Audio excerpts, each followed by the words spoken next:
Good afternoon, everyone, and welcome to today's webinar titled Focusing on Mobility as a Service, also known as MaaS. I'm Nat Ford, the immediate past chair of APTAU and Chief Executive Officer of the Jacksonville Transportation Authority in Jacksonville, Florida. It is my pleasure to serve as today's moderator and to welcome all of you to this very informative webinar. We have a great list of speakers on a topic that I consider extremely important. And last year, as chair of APTAU, I pushed forward 5 initiatives, with one of them being the new mobility paradigm. We all can agree that our industry is evolving at a pace not seen before, and it's due largely to this new mobility landscape. Today's webinar will deal with questions such as, how do we integrate an array of mobility options holistically to serve our riders and our communities? How are MaaS service models trending? What do transit agencies, large and small, need to know?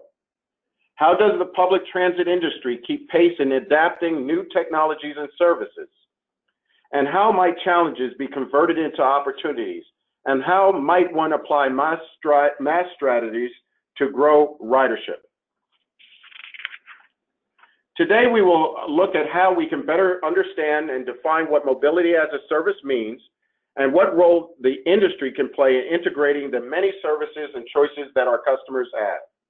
Our panel members plan to discuss areas such as brand loyalty, operationalizing MaaS at the metropolitan level, and the European experience with MaaS, and more. Today's speakers are David Zipper of DescriptionThis Strategies, LLC, Washington, D.C., and Daniel Rowe, Senior Transportation Planner for King County Metro in Seattle, Washington. You will be able to find their full bios on the APTAU website. I'd like to also thank our sponsor, MOVEit, and welcome their representative, Mr. Frank Kopis, Vice President of Worldwide Sales, to offer a few words. Frank, welcome to the mic. Welcome to the webinar. Great, thank you, Nat. MOVEit is pleased to sponsor today's webinar. MOVEit believes that mobility as a service can make smart cities smarter. Our recommendation is that before we spend billions of dollars on new capital projects, we should leverage data, analytics, and technology to better utilize our current infrastructure. MOVEit is an early pioneer in mobility as a service. We developed and operate the world's #1 multimodal urban mobility app with more than 350 million users, growing at a rate of 1 million users per day, with coverage in over 2,700 cities, 90 countries, in 44 languages. For transit agencies and governments, MOVEit provides a suite of mobility as a service solutions, including private label, multimodal app with integrated ticketing, trip planning solutions, transit on demand, and real-time vehicle location products for buses and shuttles. In addition, MOVEit has the world's largest repository of transit data with more than 4 billion data points collected daily, and provides transportation analytics such as first and last mile. Please contact us to learn more about why the City of Pittsburgh, Microsoft, Uber, and many forward-thinking agencies have partnered with MOVEit. You can visit our website at maas.moveit.com.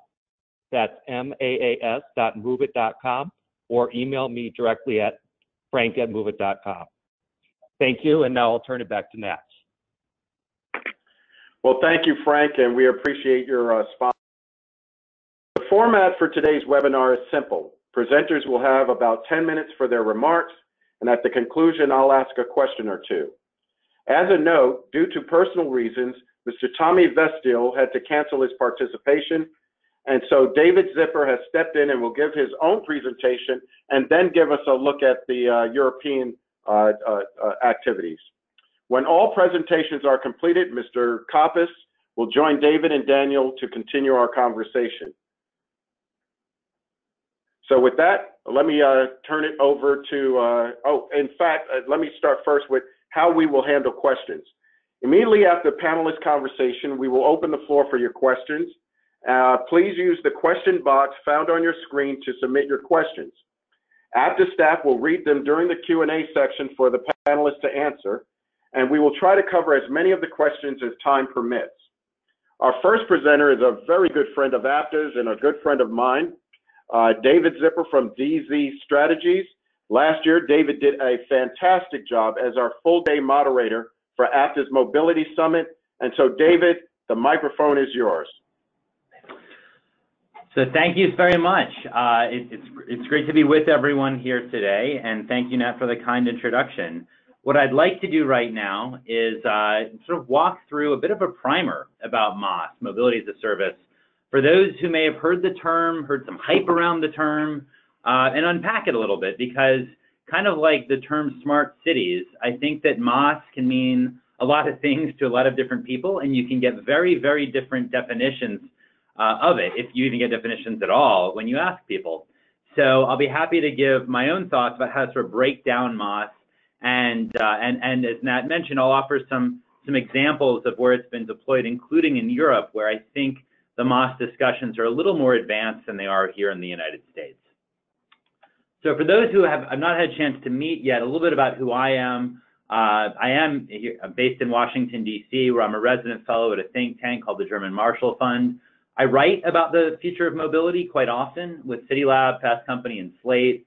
I was an official for a couple mayors, and I do a lot of work with startups. So I have a perspective on this topic of MaaS that's sort of a combination of a transit or a public official orientation mixed in with a startup orientation, which I think is helpful because, as we'll talk about, some of the most interesting players in the MaaS universe are startups right now.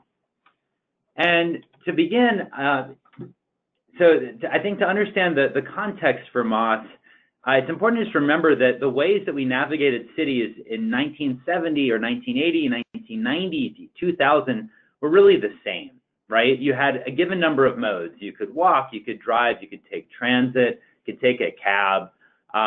It was pretty much a fixed number of modes, whether you're talking about getting around Boston or whatever city it might be in 1970 or 30 years later.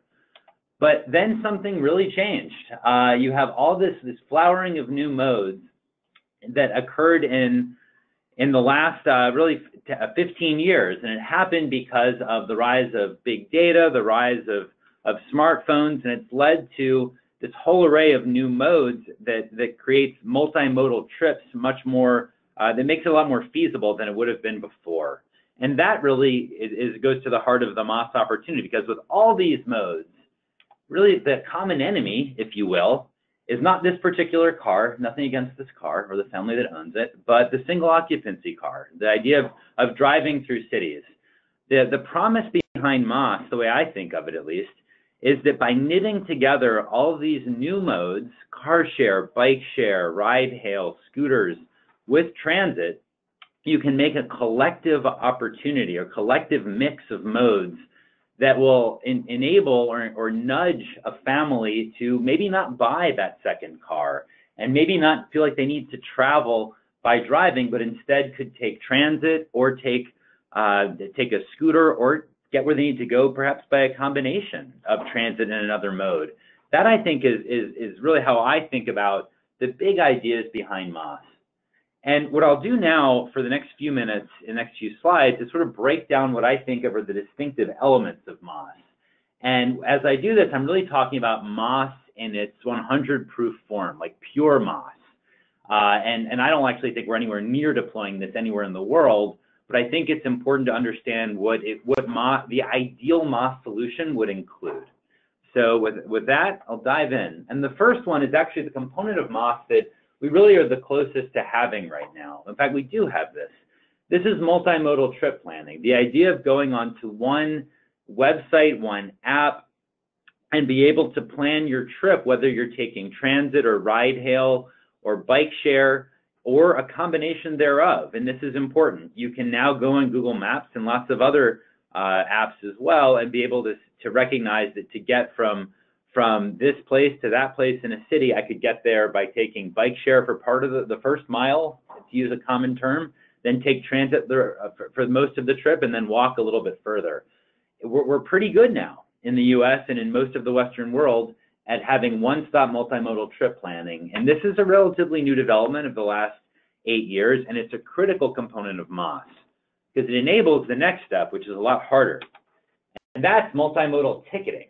It's one thing to say, for me to get from here to where I need to go, it's going to be a combination of transit plus ride hail or transit plus a scooter. What's a lot harder is to say, okay, now in this one app or this one website with a single click, I've now purchased my ticket for the entire trip that includes multiple modes. That's really hard to do.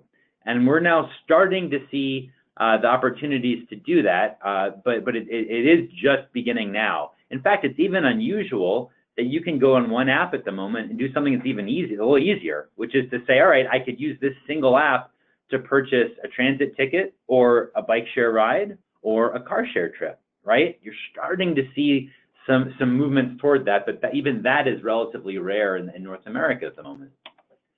The next component of MaaS is customer support. You're saying, well, why does that matter, or what does that mean? Well, what it means is you have to provide, in like the purest form of MaaS, you have to provide some kind of assurance to the customer or the traveler that if something goes wrong in their multimodal trip, like let's say they take transit on rail to get to a particular stop and they're going to take ride hail the last 2 miles of their trip, what if there's no ride hail vehicle available? What do? Are they stranded? For the person to feel comfortable buying the ticket, there's got to be somebody to hold their hand if something goes wrong. And that's why, in its purest form with MaaS, there'd be some kind of customer support to enable finding a solution if something goes wrong on an individual trip that's purchased through the Maas platform. And then finally, there's the subscription piece. Don't worry about what's written here. It's just a random subscription page. But the idea behind subscriptions is really critical to MaaS. And what this means is you're not just going with pure MaaS, you're not just going onto an app to purchase a bike trip or a ride hail trip or a transit ticket. You actually could purchase a subscription for $50 a month, $200 a month, whatever it might be, for a given package of mobility trips. Maybe that includes 10 bike share trips and 5 hours in car share and a monthly unlimited pass on transit, who knows? But this subscription model, the idea of buying a basket of mobility goods, is very, very important to the idea of mobility as a service. And collectively, what does all this mean for MaaS? Why does transit get excited about MaaS at times? Well, the big opportunity is more riders. Because if MaaS solutions do make it easier to plan a trip that's multimodal, purchase tickets that are multimodal, have confidence that if something goes wrong, you've got help and you can get a subscription for all of these modes, that might be enough inducement to get people away from driving themselves. And if that's what's going to happen, that would seem to suggest that it creates more riders for transit. And that, of course, is an exciting thing, particularly at a time right now when ridership numbers are a bit dicey in many markets across North America. So that concludes my piece about the sort of breakdown of MaaS. I hope that was constructive. Of course, I'm happy to answer questions about that or other pieces. But what I'd like to do now is shift from the theory or the ideas behind MaaS and actually give some concrete examples. And I've broken this into the 3 sort of versions of MaaS that you can sort of begin to see out there right now. And I do have a couple examples from Europe and one from North America. So without further ado, I'm going to dive right in. And the first of these is the American one. And this is, I have Lyft here, which incorporates from the trip planning perspective, transit into their trip planning, or they incorporate trip planning for transit into their app. And Uber now does the same, I should say. In fact, Uber goes even a little bit further in Denver, where they're now starting to pilot the idea of even being able to purchase a transit ticket on RTD in Denver on the Uber app. That isn't available yet, I don't believe, but it's in the works very soon. And what's important here is you're talking here about a MaaS solution or MaaS-oriented solution that's very far from the pure version, but it's provided by one of the actual companies that moves people. In this case, Lyft. It could be done by Uber. It could be done by a car company. But this is an interesting model that you're starting to see evidence of in the US. And for each one of these three models I'm going to go through, I'm going to try to have a transit flavor. And with this one, what I think the risk is what's called a walled garden. And for those who don't know the idea of a walled garden, it's the idea of a technology platform where a company curates what you see and the options that you have. And they have a lot of power to do that. You could think of the Amazon Kindle as a walled garden for Amazon. You could think of the Apple Store as a walled garden for Apple and the App Store. And this is what Uber and Lyft are effectively creating themselves.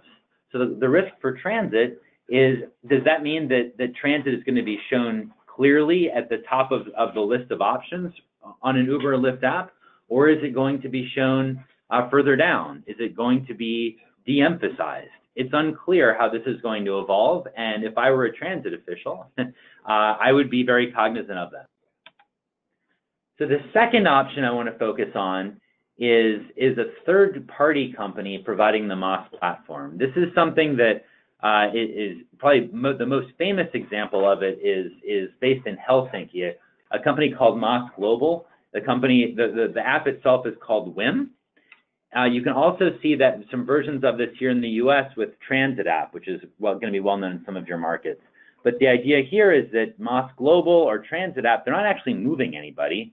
They're a software platform that brings together all these various modes, and they can, in the case of Helsinki with WIM, actually provide that kind of subscription option I was offering. Also, in my experience, MaaS Global with WIM is the only one I know of that provides that customer service support if something were to go wrong. So I think this is actually a really interesting model that you're starting to see more of in selected cities. But again, there's a risk for transit. And for this one, where I think the risk is, we're not seeing it yet, but ultimately, if these third-party platforms get a lot of users, are they then going to start charging transit to sell tickets? Because as we know, we already have decent-sized commissions that transit agencies are paying to the ticket processors already. We don't have to go into that, but I don't think transit agencies are particularly excited about having to pay another couple percentage points of ticket revenues to a third-party player. And that isn't happening yet, but could it down the road as they gain market share? It could, I think. And then the third and final model here is the transit agency itself providing the MaaS solution. I've not seen many examples of this in the US. I think you may, I think we're still sort of in the early stages in this continent. But in Berlin, it just was announced very recently, like last week, that the transit agency there is going to be creating a multimodal trip planning and ticketing app this summer. They've actually recruited a company called Trafi based in London to build it, and I believe the platform is going to be called Jelbi, Jelbi. There's information about this on Fast Company from just last week. And this is an interesting model because a lot of transit agencies themselves want to control the MaaS experience for customers, and that's what Berlin is starting to move toward. But there's a risk here too, because quite frankly, are agencies best positioned to create an agile, user-focused app that's going to be able to manage all the demands of MaaS? I think it's a real question, especially when you look at the relatively low uptake of some transit agency apps that just provide ticketing to date. This is an open question in my mind. I'll be really interested to watch the Berlin example and see what happens there. So to wrap up, I'm going to leave you with just a few questions that I think are worth considering for those of you who are transit agency leaders and thinking about whether this is something you want to consider yourself. And the first is, could MaaS knit together public modes as well as private ones? And I think that, for example, if you have, as we do here in Washington, a public bike share system that's totally disconnected from Metro, then a MaaS solution that brings those public options together could actually be quite useful. So the more unintegrated public options are, perhaps the more interesting MaaS becomes as a possible solution. Another question, is there a robust mix of private transportation options in your city? If there is, then MaaS becomes more interesting as a way of knitting them together for trip planning and for ticket purchasing. If you don't really have many car share, ride hail, or scooter companies, it's not totally clear to me, at least, how much help MaaS could really provide. The third question is, does your transit agency lose if you don't own the customer relationship? maybe it's okay to have people be going to an Uber app or to a third-party app to purchase tickets, but maybe that's a problem because of branding, because of data you want to access as a transit agency. That's a question. So I think that's something worth considering as well. And then finally, are customers now flocking to your transit app for ticket purchasing? If they are, then Mazel Tov, congratulations. You are one of the rare transit agencies I've ever heard that from, and I'd love to know how you did it. But more likely, they're not flocking to your transit app to purchase tickets right now. And if that's the case, why exactly do you think that your transit agency could create a MaaS solution, which is much, much, much harder and requires a higher level of agility than a simple ticket purchasing transit app? So I'm going to pause there. This is a topic I've written about considerably. If you're interested in following and sort of talking more about that, of course, we can ask questions here. There's some articles I've written in CityLab and Fast Company about this topic. Those are viewable on the website right here on the bottom left. And with that, I'm going to turn things back over to Nat. I'm going to turn things back over to Nat, and I'll continue from there. I appreciate the time. Well, thank you, David. I think that was a great presentation, and I'd like to follow up with a couple of questions just to start the dialogue and start the thought processes going. Let's start with this. Automobile manufacturers are considering MaaS business models. What are your thoughts on the impact that this could have on public transit?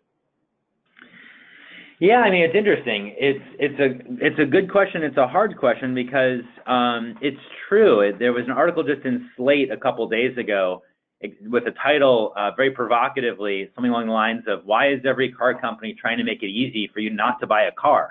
And it's true. You have all these car companies creating these multimodal arms like Ford Smart Mobility, or just last week, Daimler and BMW announced a new joint venture called Reach Now that incorporates a whole variety of parking and ride hailing and other types of solutions. And they're doing that. I think they're moving into this sort of multimodal world because they see that younger people especially are waiting longer to get a driver's license and are not as enthused about buying a car as their predecessors were. So they look at, I think the car companies I've spoken to, they look at this multimodal world and say, maybe our opportunity in the future is to be fleet providers, to sell cars that or operate cars even that could function as ride hail and car share fleets. And when you go down that path, that leads directly into possible MaaS. So I'm not yet familiar with automobile efforts involving toward MaaS that incorporate transit yet. I think that will probably happen, and I think that it's important for transit leaders to keep an eye on, because what I think would not be good for transit, and to be honest, not be good for society, is if the automobile company's MaaS solution is simply one around car sharing and ride hailing and excludes transit. Because the fact of the matter is, a solution that's based on ride hail and car share would not be able to move the number of people we need to in dense cities, and I think would also raise real equity concerns about the kinds of mobility options available to those who can't afford ride hail and car share to get around every day. You know, David, there's been a lot of debate around the question that who should own the direct relationship with the customers. Do you think it matters that transit agencies take that role? Should that be something we focus on? I think that transit agencies shouldn't take it for granted, the fact that they have owned it since transit agencies launched, I think. Because I think that there's certain things that I worry agencies may take for granted at the moment. Things like the branding power, where people always associate the name of the transit, they feel pride of their local transit agency. Things like the data they collect automatically about trips. There's a risk, I think, that comes with allowing a company like a ride hail company like Uber or Lyft, or any company really, to manage that direct customer relationship. And that's why I think if you're a transit agency and you're thinking like working with a third party like a transit app or a MaaS Global like with WIM, I think you want to establish up front exactly how you're protecting yourself to get the data you need, the information you need. And if you're partnering with Uber or Lyft, I think you want to be really careful to see, is this actually leading to net new ticket purchases for me, or am I just basically moving over the relationship that I had previously owned to a third party that I'm just sort of trusting that way? And for those who are interested in this question, I think what's happening in Denver, which is just now beginning between RTD and Uber, is going to be really interesting to follow. And I hope we can get some great information and data about the outcomes from it. Okay.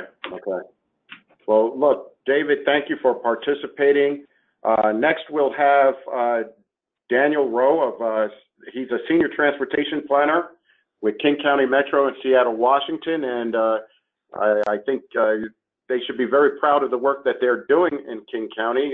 In 2018, they were APTAU's Outstanding Public Transportation Transit System Achievement Award winner, and Daniel has been a key player in introducing mobility solutions in the Seattle area. So, Daniel, with that introduction, the floor is yours, and look forward to hearing your presentation. Okay, thank you very much, Nat. I appreciate that, and want to just thank APTA for inviting us, keeping King County Metro in mind, and also to David for providing that great overview. So again, my name is Daniel Rowe.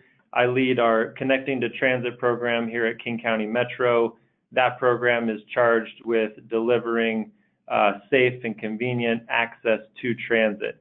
Part of that program manages our innovative mobility work, and in that work, we are tackling a number of these issues, working with new technologies, new private providers, and trying to integrate them into our suite of services to make sure they're complementing our network. So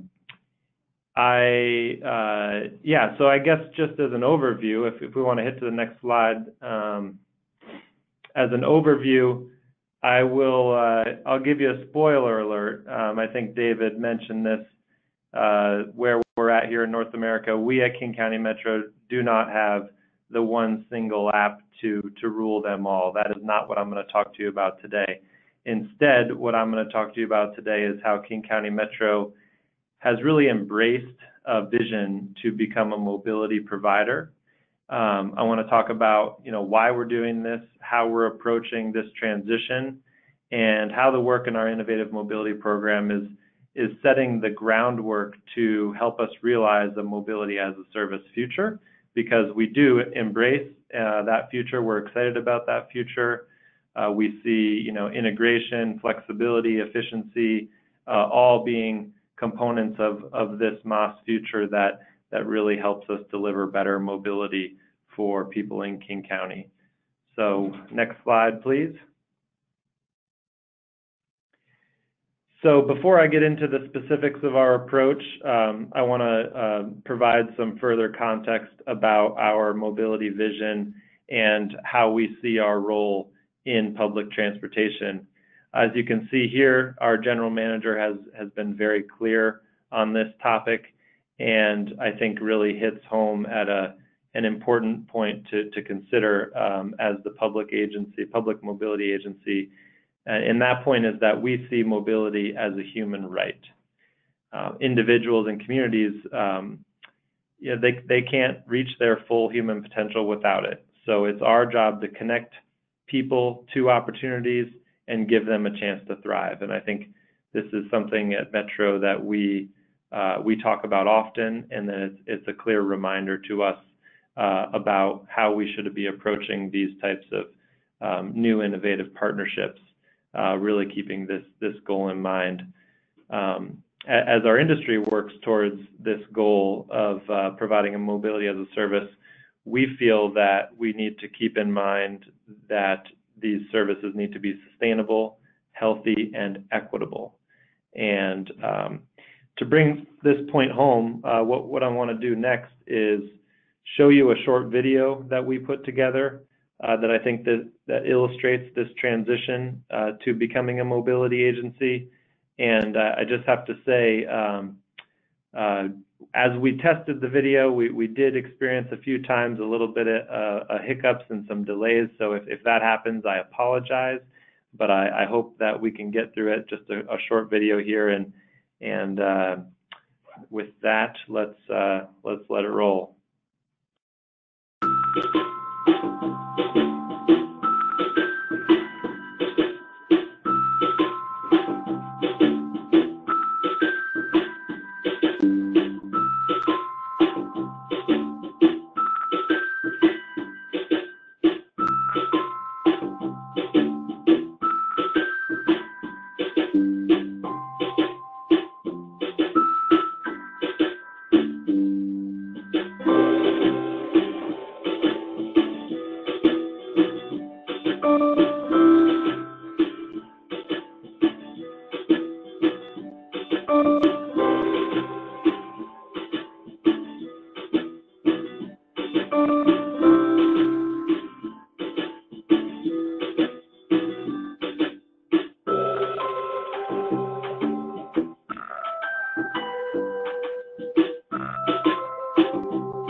All right. Well, I hope that worked out for everyone, and I hope that you enjoyed the clip. And I think what I intended there is to shed some light on how serious we're taking this transition, and how really what we're doing is trying to establish a foundation here, a foundation that includes how we organize our agency, how we organize our resources and prioritize our resources, and again with this goal of delivering mobility as a human right. So as opposed to sort of jumping towards that flashy new app as an immediate near-term goal, I think what we're doing here is taking sort of the slow and deliberate approach and really investing in how we organize ourselves, and I think that will pay off as we start to tackle on some of the more technical challenges ahead. But to provide a little more background on our mobility strategy, this slide here sort of outlines our approach, which really, in the end, depicts a future where we see fixed route transit serving as the backbone of regional mobility in our area. But the difference here is we want to embrace shared mobility solutions that complement that fixed route core, that fill in the gaps, that extend the reach of our system, whether that be geographically or temporally. So this is really exciting opportunity for our industry, and I think we're trying to bake it into how we deliver our business here. But as you see where I put the yellow star, one of our strategies is this concept of a seamless multimodal experience. And I think this can only be realized with not only getting better experience in deploying and partnering to deploy the services that fill those gaps, but also to make sure we have good interoperable systems, good quality data, good standards. So as we get to the future that I think David well articulated, that we can get to a place where we're planning trips, where customers are paying for their trips, and they're able to realize some of those next level benefits in terms of subscriptions and packaging that that I think will bring great value, but we need to make sure from our side, the public sector side, that we're keeping an eye on our core values, and we're developing the systems that enable those opportunities for the future. And I think that part of that speaks to the strategy at the bottom, which is the importance of policy interventions, which I think in some cases will be necessary to realize MaaS. So those systems are available, but again, they are safe, healthy, and equitable.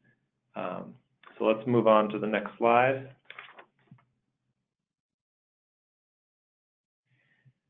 So this slide is really just a double click on that seamless multimodal experience strategy that was on the past slide. And here I just want to reiterate our approach that instead of jumping straight to developing the technology ourselves, we're really interested in developing our expertise and testing components of mobility as a service that will inform us for that future state when we can start consolidating, whether it's something we take on ourselves or we look to third-party private providers or partners to actually be delivering the solution. But let's click to the next slide, and now I'm going to start talking about some of the components that we're investing in that we see as really the building blocks of a mobility as a service strategy. The first one I want to talk about is our fare payment system, ORCA. We've actually had an integrated fare payment for a long time through our ORCA card. We currently have 7 transit agencies that are partnering in this one fare payment system, and really enables our customers to today have a seamless transition between the various public transit offerings here in our region. And it's been a huge success, and it's become the backbone of our system, and customers come to expect the benefits that it provides them. But unfortunately, this system is reaching the end of its life from a technology and operational perspective. So we are working to develop that next generation of our system. And the good news is that the next generation will, I think, also provide that next building block to mobility as a service. The current system we have is closed loop and really doesn't allow for integration with third parties, but our new system will flip that on its head. We'll be owning and operating this system as opposed to our current system, which is essentially owned by the vendor. It'll give us much more control, and also we'll be able to integrate payment with other providers, whether that be public or private, and we can do this through APIs. So I think clearly one of the components that David mentioned being fare payment, we will have this opportunity to extend the reach of mobility beyond the public transit and into some of these private complementary modes. And I think there's clearly some policy decisions that we need to keep in mind about how we distribute revenue, how those transfers work. But the good news is that we're developing the systematic infrastructure to enable those integrations. Next slide, please.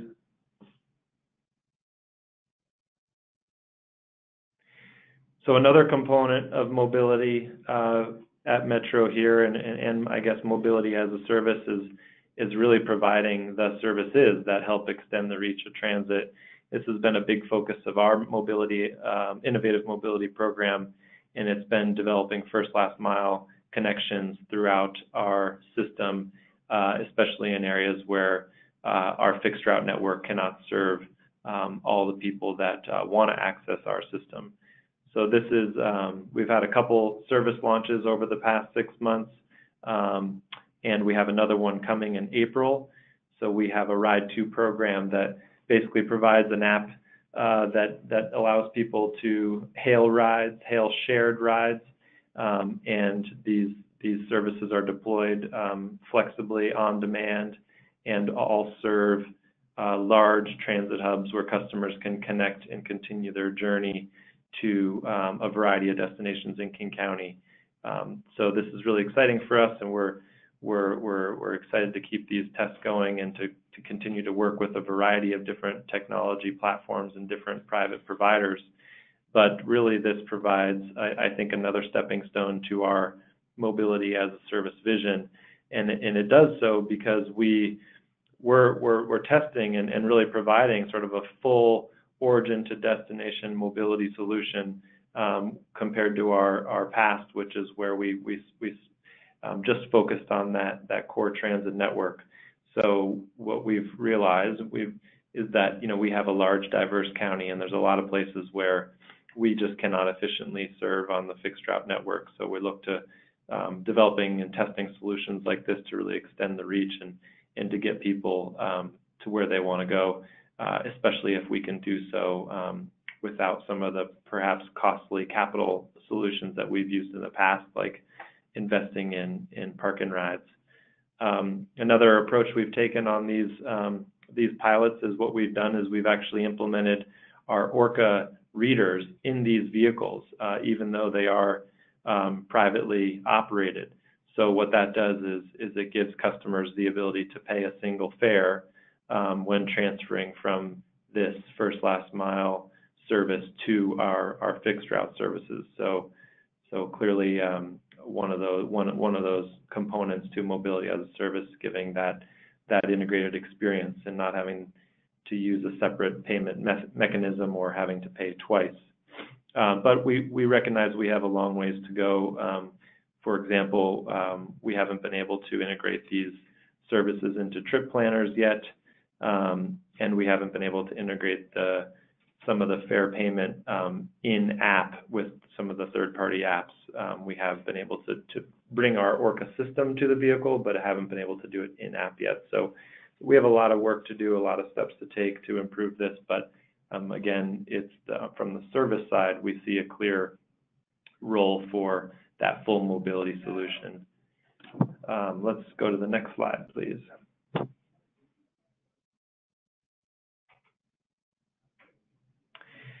Another example of our efforts here is really to think about our physical infrastructure and how we incorporate and help facilitate that seamless transition from one mode to another.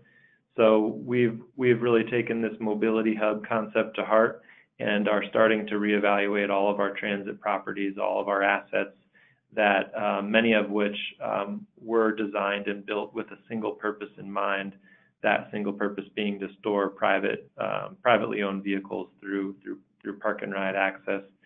But what we see is in the future, we can take that land, take these opportunities we have, and really reimagine how they can serve our customers, they can serve our network as a mobility hub, not only to provide more multimodal connections, so thinking about how we reallocate those spaces and how we prioritize space, but also how we can bring in more information, more complementary uses to provide a better, safer, and more rich experience to our customers as they're transferring to and from the fixed route network.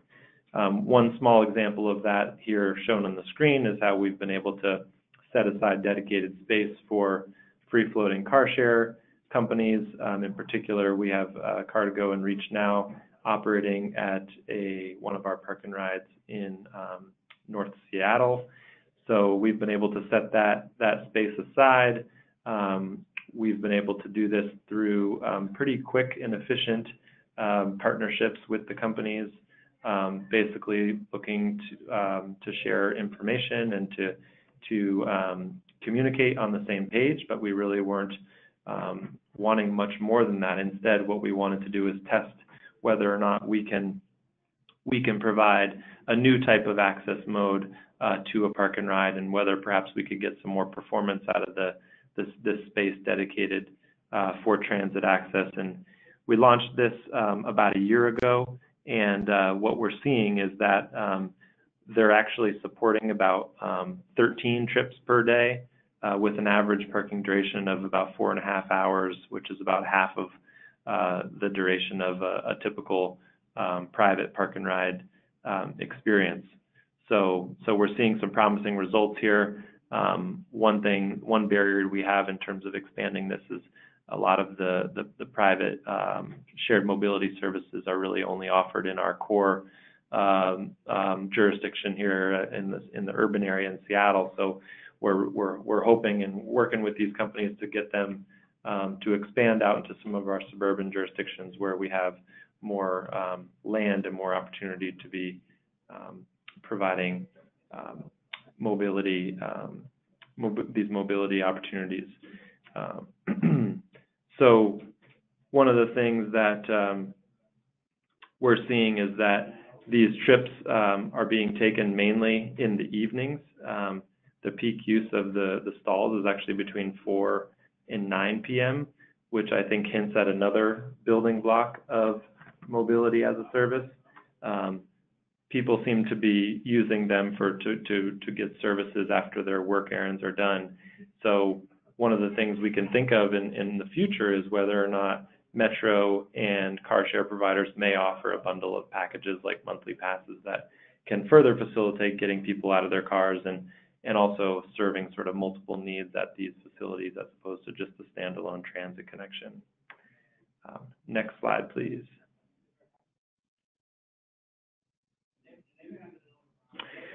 So my final example that I'll offer here today is an effort to really leverage some technology and new services brought to our region, in this case, carpooling, matchmaking apps that really can facilitate trips that aren't necessarily efficient on our existing fixed route services.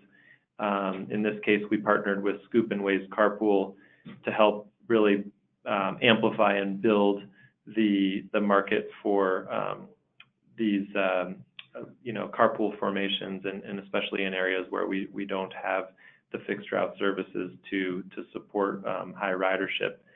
So one thing our vanpool program actually, which is the largest public system in the nation, has been really effective at capturing the regular ride sharing market, folks who are taking these trips almost every day, but we see the niche being provided by these new apps as sort of the less frequent carpool users, and we really wanted to help see if we can grow this market. So what we did is we offered a simple small incentive to both riders and drivers who are participating with these companies, trying to grow that market. And what we've seen since launching the program in December is that these small incentives have facilitated over 2,000 daily carpool trips just in the first month, and so we see some promising results here. Definitely brings up some interesting concepts about how we can sort of leverage our resources to grow the market for non-SOV trips, and really in a hands-off way where we're not taking on really the operations or really the ownership of these technologies and services. So I think it also speaks to some of the ways in which we can leverage our transportation demand management efforts and really influence behavior and trying to provide new opportunities for people, especially looking to go into a car light or no car lifestyle. I think that's one of the end games here with this type of services. The more we can promote and make that lifestyle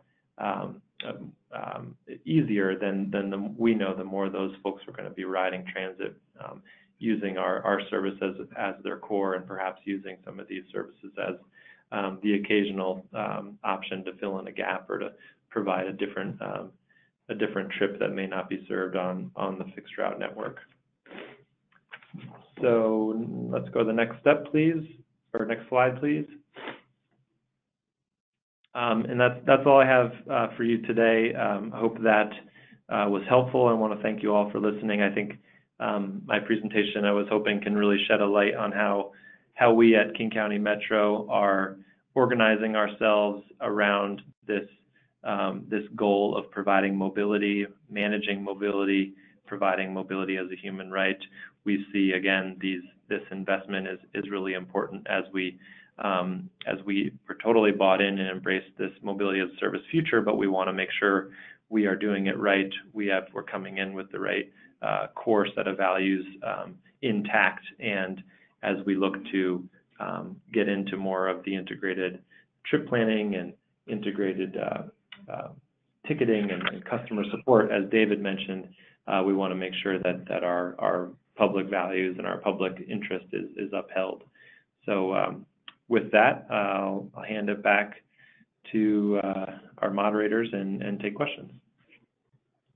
Well, Daniel, that was great. I mean, some excellent stories and insights, and clearly from a practitioner standpoint, I think that was very helpful for all of the participants on this webinar. One quick question for you, and I have my own personal bias on this thing, but it sounds great to have a transit agency manage MaaS itself, but are transit agencies the right entities to manage these complex, agile tech solutions that are clearly, these needs are clearly customer facing? Do you think that the transit agency is best prepared or should own this space? Well, I think as my presentation alludes to, I don't necessarily think we need to be the one owning the technology. I mean, to be honest, we haven't been all that successful at that in our past attempts, and really, I think it begs sort of that question about defining mobility as a service, and we really don't see mobility as a service only as a technology solution, but rather we see it as a framework to achieve multimodal mobility, which I think we all can get behind. So it really goes to this question of roles and responsibilities. We don't see ourselves in the lead role of creating the app and creating the user interface, but instead I think our main interest is upholding our values, and therefore I think there's a strong role in participating and shaping the policy and the protocols and the standards for how information is shared, and how perhaps future agreements with third parties that we think actually are better suited to develop these services, how those agreements are established and how they keep our customer interests in mind. So we've been building these agreements and these frameworks for a long time. Like I mentioned, our Orca program has this framework established where the transit agencies can participate with one system. So I think from a policy basis, if we sort of take that mindset and really keep our customer interest in mind, we can bring to the table, I think, a foundation and a policy basis and a willingness to partner with folks who would be better served to develop these technology solutions, being the private sector. I think we're seeing some really interesting and promising work coming out of some other parts of the world. So I think, I don't think the transit agency needs to manage. I think we need to be an active participant, but I don't think we need to be necessarily developing and owning these systems. All right. Well, thank you, Daniel. I really appreciate your input. So it is now time to engage our panelists, David, Daniel, and Frank, so we can continue this conversation and dialogue. I have a couple of questions here to get the conversation started, but as I mentioned, after this segment, we'll take questions from the audience. So please submit them, and then what I'd ask for is the APTAU staff to let me know how many questions we have in the queue, and then we will go to the audience. And so as you're preparing your questions and getting ready to submit them, let me just start off, and let's start with Frank and get his thoughts regarding some of the pilots that are happening in some of the biggest cities around the country around mobility as a service. And they are also happening in smaller regions. But Frank, could you explain to us how you think the MaaS model can be implemented at transit agencies, large or small, urban or rural? Because we're all built differently. How do you think this could be universally applied across our different systems? Yeah, thanks for the question, Nat. I think that's a great question. First of all, I think by its nature, you know, the fundamental goal of mobility as a service is absolutely applicable to cities and agencies of all populations and geographies. You know, we talked a lot today about MaaS and combining multiple modes of transport, public transport, other options such as bikes, scooters, ride hailing on demand, and enabling access to all of those modes and pay for them. So in heavily populated urban environments, you're seeing increased use of bikes and scooters in addition to public transit. In less congested areas, we're seeing agencies are really actively seeking solutions that are efficient to operate, you know, in a very different environment.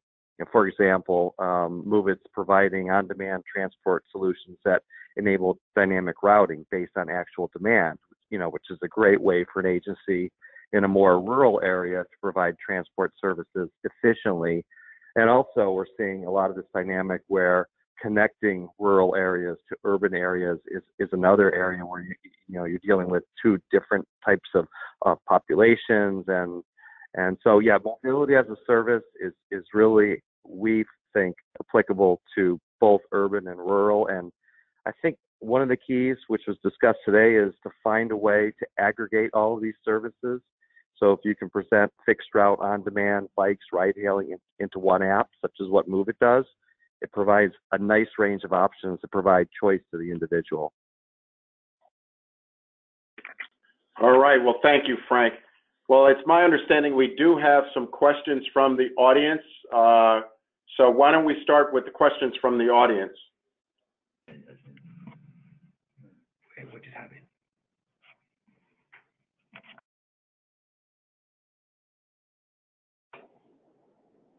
Okay, go ahead. Hello, Nat, can you hear me? Yes, Panelists? I can hear you clearly. Yes. Okay, very, very good. Art Guzzetti here. We have a lot of questions from the audience and a lot of good ones.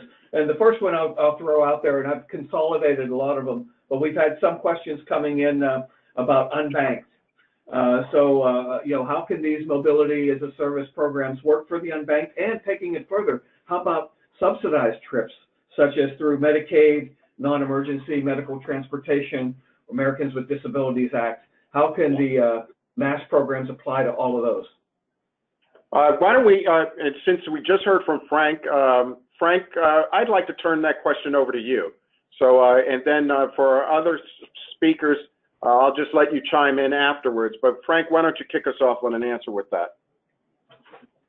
Yeah, sure. That's a great one. I think, you know, as a technology provider, that we're in the business of really trying to improve people's lives, and there's incredible things that are happening. You know, people are living longer, greater quality of life, and so the goal, I think, one of them of mobility as a service is how can we make this affordable and available to everybody, whether they have disabilities or they're low income. It's not something just for people that are maybe more affluent. And you know, a platform, mobility as a service platform, enables things like subsidizing and incentivizing different types of behavior, and that can be very powerful. So I think, you know, that's one way, is it's an enabler from a technology point of view to enact some of the things that David and Daniel alluded to today. Nat, this is David. I think it's a great question, and I'm glad people, it sounds like it was several people who are part of the webinar asked it, and I'm glad you did, because I think you actually put your finger on, in my view, one of the conceptual weaknesses of sort of MaaS overall. Nothing of any particular company, but the discussions writ large. Because I think when as I've read about that MaaS and written about it and observed agencies trying it, there is a concern that MaaS could turn into a playground for the affluent, right? And that's not something that transit agencies want to see happen. It's not part of their mission. And I think in terms of thinking about ways to avoid that happening, I think there are elements of MaaS that show that can be beneficial for people who do have lower incomes. I would point to a simple integration that happened in Pittsburgh between the transit agency and the separately managed bike share network, where they arranged so that if you have a monthly bus pass, you automatically get for free 15-minute bike rides on the bike share system. That took some technical integration, but I think it's a great way of ensuring that people who are going to be relatively lower income, as most of the bus riders in Pittsburgh are going to have access to another mode pretty easily as well.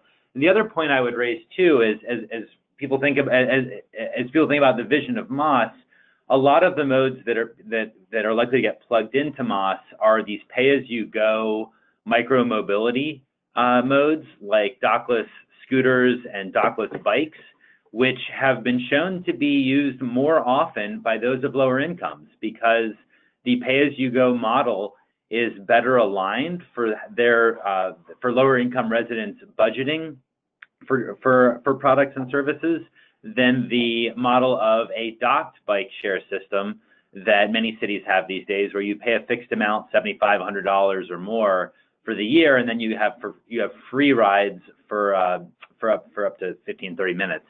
The pay-as-you-go model is it get higher uptake with lower income residents, and that to me suggests if you can plug that into transit with MaaS, there is a potential to create benefits for lower income residents as well. Great answer, Frank. Great answer, David. Daniel, you wanted to respond? Yeah, I wanted to add a couple notes. I just actually to build on David's remarks. I think one thing we're seeing that's promising is actually we have seen some companies like Lime and Jump are actually already on their own going and leveraging some income verification programs that exist and translating those into their own low-income programs for folks to access their services. So in addition to sort of the pay-as-you-go model that is really ingrained in those business models, you have this additional lower-income option. That's something we see that's pretty exciting. And I guess just to go back to the what is Transit's mission and how we can engage, I think it reiterates my point about how we can bring sort of the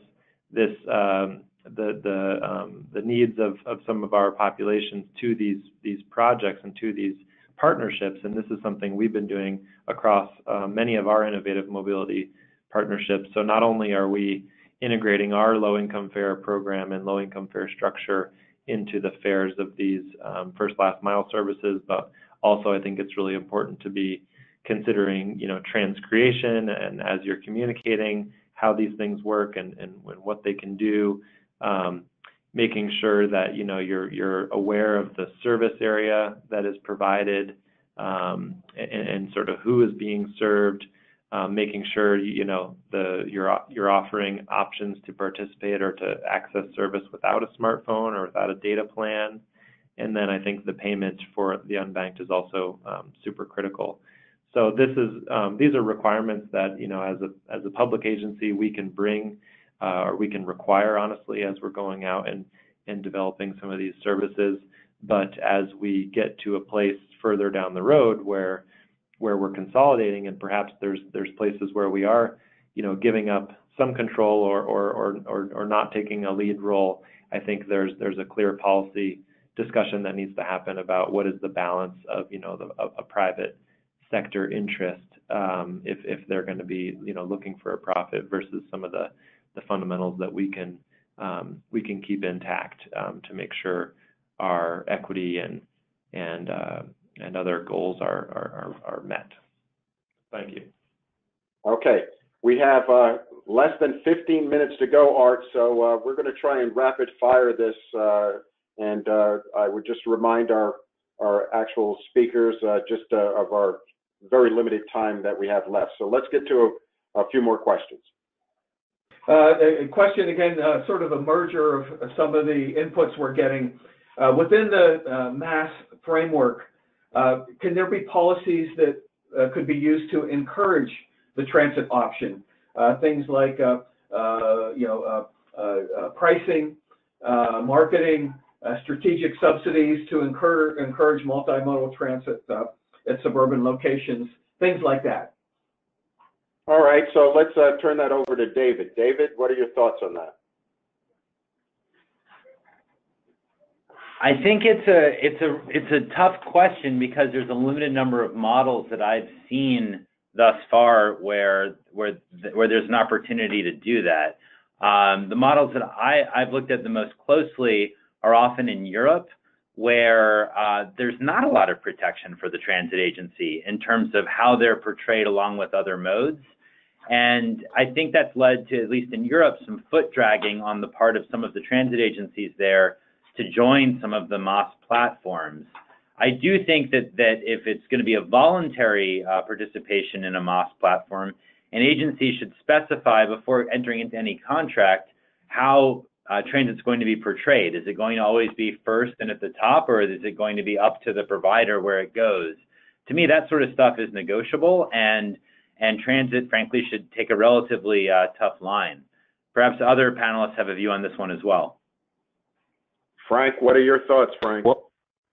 Well, just building on that, I would say that a platform, a technology provider such as MoveIt or others, give you that choice, give the agency that choice. You can determine, what options you want to present first to your riders. You can understand riders that are always taking a particular line every day, and if there's a short-term change for some reason or an event, you can then reach out to them through the platform and communicate and incentivize certain things to happen. So I think the technology is coming to the point, and obviously there's the policy aspect of it and everything else that you all need to think through. But from a technology point of view, I think you're getting much more options to combine with your existing systems that you have today.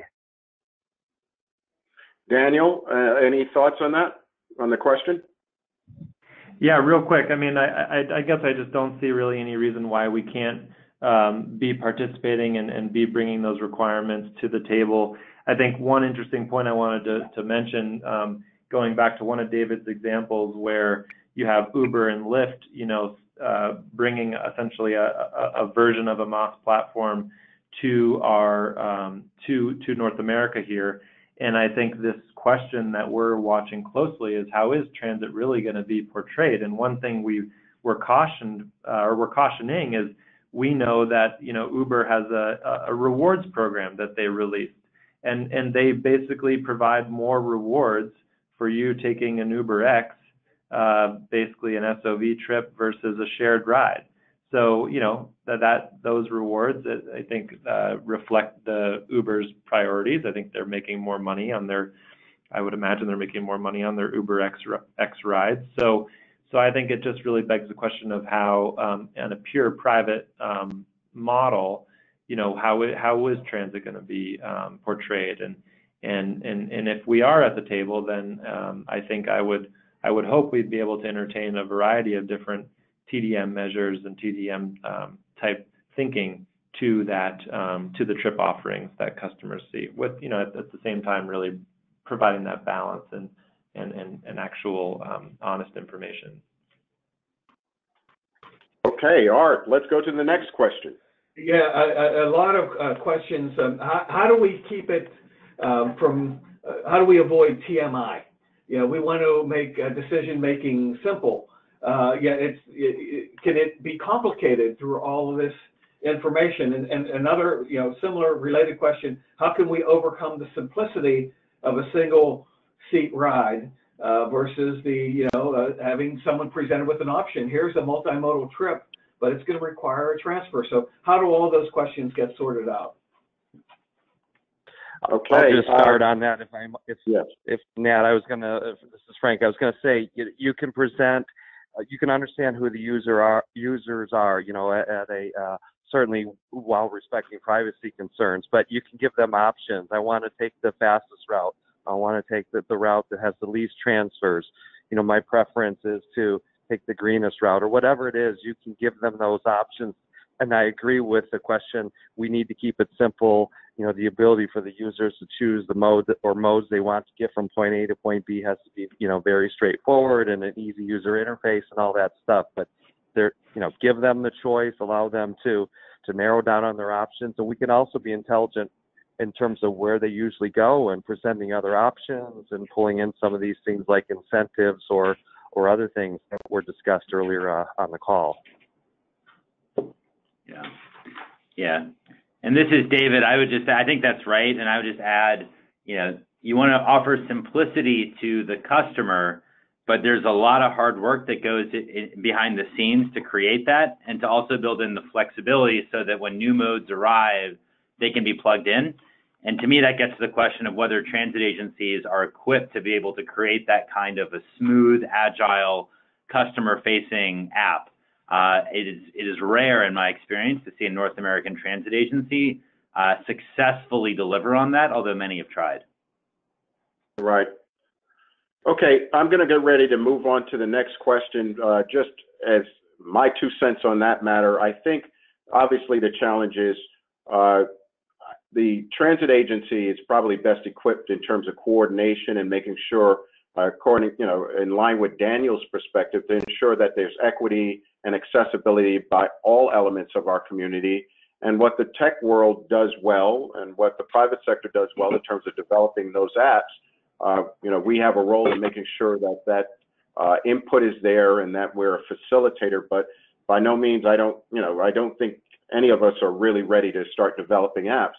At the end of the day, though, I think our customers are asking for these types of apps and these types of solutions that allow them to have choices that they can make in terms of what transportation they're going to use, and they want it almost instantaneously. So I don't know if it's a question of if we need to do this. It's a question of how fast and when we can do this, because our customers are already looking for these and using these types of solutions in other parts of their life in terms of decision making and things of that nature. So, it's our job to take the complex and to make it convenient and simple and equitably distributed to all of our community, to our entire community. So, just my 2 cents on that very good question. Very good question.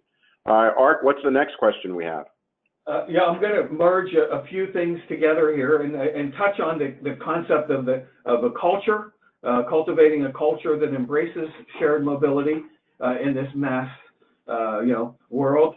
But also, we talked in the webinar about partnering with carpool and car sharing and various transit providers, but not a whole lot about, say, our fellow transit agencies.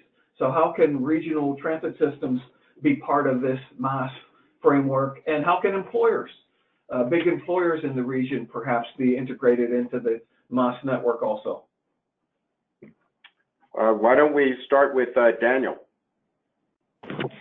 Yeah, that's a great question. I think a multi-part question, I suppose. The culture of mobility as a service, I think, is a tough one. I think one thing we are moving away from here in King County in regards to our transit system design is this notion that even just if you look at the single mode of transit, you can't be expecting your one seat ride anymore. I think we've sort of doubled down on this notion of a network and a grid of frequent transit that provides greater mobility, but it may require a transfer. So that's I think one sort of stepping stone or one element that helps really envision this culture of mobility as a service, and it really speaks to a plethora and a rich ecosystem of services and options, but again, it will require you to transfer, whether that be within the transit system or to another mode. I think about the question of partnering with transit agencies. We have a somewhat complicated mix of public transit providers here in the region. And again, my example about our ORCA system, I think, shows that those are the conversations you need to be having with your public transit or even your city DOT partners now, if you're not having them already, is that we need to be coordinated on fare payment. We need to be coordinated on infrastructure. Honestly, that's one of the points I wanted to make to that last question is you can have a great technology solution and you can really have Silicon Valley deliver that beautiful experience in the app, but if you're transferring, you can't forget the infrastructure. I mean, we really need that infrastructure to be clear, coherent, safe, accessible. So I think that's another big role of all the public sector participants in this ecosystem, is to make sure we have that infrastructure well thought out, well planned, and really ready to handle this higher level of transfer activity, higher interaction between multiple modes. And I guess in the interest of time, I'll stop there, see if anyone else has anything to add. Yeah, this is David. I'll add just a piece to the last piece Art mentioned, which is about integrating public agencies and public entities together, because I think that is a really important part of MaaS. I think we can forget sometimes that, and I say this from a place of deep admiration and support, that transit agencies have not, I think, done as good a job as they could about integrating with one another. That's been, and part of that, I think, in my experience, has been, to be frank, sometimes transit agency executives or boards are a little too insistent that their situation is such that they can't integrate with others because we're just so different. Our needs are so different. When really the customer experience suggests it's better to overcome whatever differences those are and create an integrated solution with, especially in terms of ticketing, I think. And to be honest too, it's in certain companies' interests or vendors to actually have bespoke solutions to adjacent transit agencies, especially in large areas where you have a suburban system or two along with a central city one. And those agencies, those vendors can sometimes make more money if they're selling bespoke solutions that don't integrate. So I would love to see transit agencies, to answer this question, work more closely together and share ideas and share procurements, do joint procurements that will lead to integration that's really necessary to have a MaaS future. Because it's very true that if our public agencies can't integrate, how can we expect private providers to do so too? Okay. Yeah, and this is Frank. I was going to say, okay, go ahead, just adding to that. Sorry, I interrupt you there. No problem. Go ahead, Frank. Yeah, that ability for a platform, which we do, for example, to bring in the Bay Area, for example, you've got multiple agencies, as Daniel does up in Seattle, and to give the user the choice to get from here to there and understand the quickest way to do it when there's multiple agencies. That's absolutely one of the values of a platform like that, is pulling together all the public transport and then relative private as well, and then we can provide all of the data around that to understand how many transfers are occurring and all the analytics so that you can understand and then help plan better routes and so forth for your riders. All right. Well, with that, we are at the end of our time. And so as we conclude today's webinar, I think everyone on the phone lines would conclude that this was a great webinar and that our panelists, David, Daniel, and Frank, all deserve a round of applause, and we need to thank them. And as you see them in upcoming APTA conferences, please share your appreciation for them sharing their thoughts with us today. And definitely, Frank, thank you as our sponsor. We really appreciate your sponsorship. To our audience members, I want to thank everyone for being a part of this session, and I invite you to continue your engagement in support of APTA and these webinars. APTA's next FutureView webinar will be on the topic of vulnerabilities of high-tech systems, what happens when the lights go out. And that webinar is scheduled for Wednesday, April 24th from 3 to 4:15 p.m. Today's slides, the audio recording, and additional resources will be posted to the APTA website, the webinar series page, and the APTA website webinar series page within the next few weeks. And then finally, let me share that this summer, the APTA International Study Mission will focus on mobility as a service, and that APTA is pulling that together and organizing it from June 2nd to the 8th. Scheduled during that time frame will be visits to Vienna, Austria, Hanover, Germany, Helsinki, Finland, and we will be exploring mobility as a service, those concepts that are being applied in European cities. So more information is to come, so stay tuned, and thank you for joining us today, and have a great rest of your day, great rest of your week. Thank you again. I'm Nat Ford.